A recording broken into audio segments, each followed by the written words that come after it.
Hello, my name is Julian and welcome to my third vlog.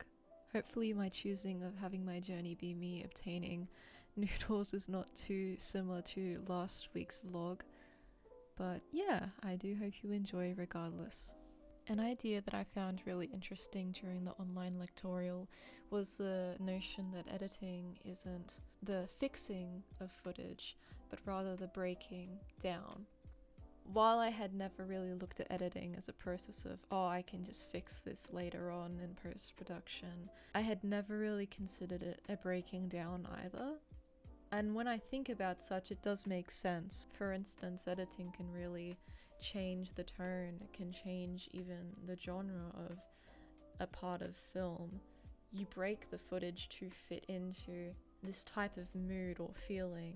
When doing the Scott McCloud reading, although the book is made in reference to comics, I found that it was quite helpful when it came to addressing editing in the discussion regarding the gutters, which is the empty space in between two different panels. Scott McCloud states that in the gutter, human imagination takes two separate images and transforms them into a single idea.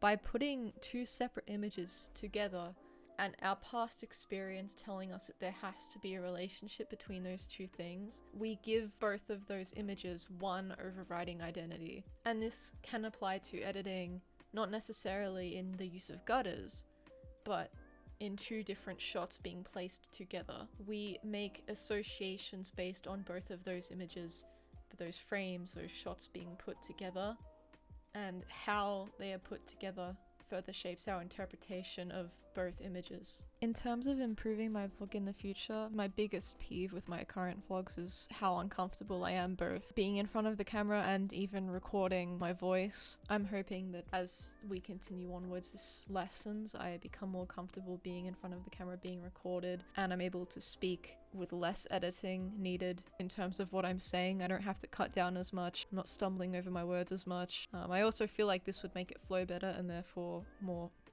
entertaining to watch. I think the most important thing that an Australian-based media studies student should know about copyright is the fact that we don't have fair use in Australia, we have fair dealings. Simply put, the US law of fair use is much more lax, much more lenient, whereas in Australia it's under fair dealings it is much more stricter. You can't do this unless you're doing it for this purpose.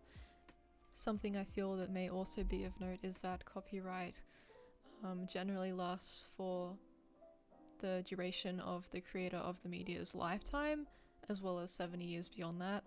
I think it's also important to note that using copyrighted material doesn't even just apply to putting it in a video, it's also about sharing it with other people. So like if you have a film night, the copyright applies there as well.